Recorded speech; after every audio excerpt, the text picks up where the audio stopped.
Hello everyone, আসসালামু আলাইকুম। কেমন আছেন সবাই? আশা করি ভালো আছেন। আজকের ভিডিওটি হচ্ছে আপনি আপনার পাসপোর্ট নাম্বার দিয়ে কিভাবে ফাইন চেক করবেন। এর আগের ফাইনগুলোতে আমি দেখাইছি ভিসা নাম্বার দিয়ে কিভাবে করতে হয়, আইডি নাম্বার দিয়ে কিভাবে করতে হয়।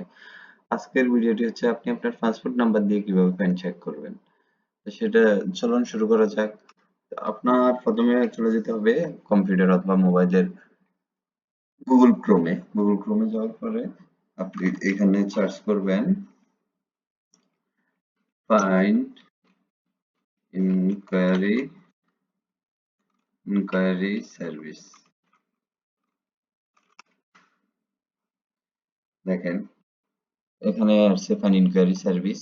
এটা গভর্নমেন্ট, এই প্ল্যাটফর্মটি হচ্ছে আপনার জিডিআরএফ এ গভর্নমেন্টের একটা প্ল্যাটফর্ম। এখানে আপনি ফাইন ইনকোয়ারি সার্ভিসে ক্লিক করবেন, দেন এখানে পাসপোর্ট নাম্বার সিলেক্ট করবেন। যদি ইমেরেটস আইডি থাকে ইমেরেটস আইডি দিয়ে ট্রাই করবেন, ইউনিফাইড নাম্বার থাকলে ইউনিফাইড নাম্বার, ফাইল নাম্বার থাকলে ফাইল নাম্বার, সমস্যা নাই, যেটা দিবেন ওইটা দিয়ে দেখাবে। তো এখানে যেহেতু আমরা পাসপোর্ট নাম্বার দিয়ে কিভাবে চেক করতে হয় সেটা দেখতেছি। এখানে পাসপোর্টে ক্লিক করবেন, পাসপোর্ট নাম্বারে এখানে পাসপোর্ট নাম্বার টাইপ করবেন।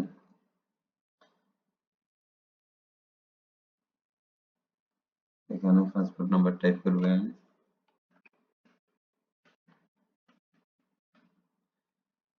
এখানে ন্যাশনালিটি করবেন,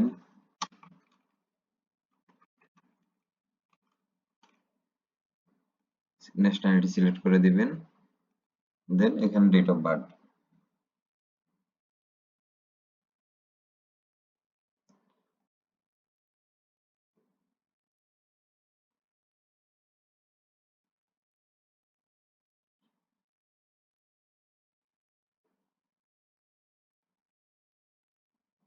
এখানে জেন্ডার সিলেক্ট করে দেবেন মেল, আর ফিমেল হলে ফিমেল। এখানে I am not robot, then submit. দেখেন 1129 দিন টোটাল ওনার ফাইন, 29 দিনের ফাইন।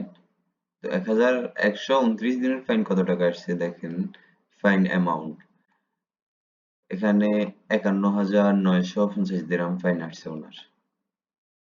তো একদিনের জন্য হচ্ছে আপনার 50 দিরহাম করে। তো ধন্যবাদ সবাইকে, ভালো থাকবেন, সুস্থ থাকবেন। আর আমার ভিডিওটি যদি ভালো লাগে অবশ্যই চ্যানেলটি সাবস্ক্রাইব করে দিবেন।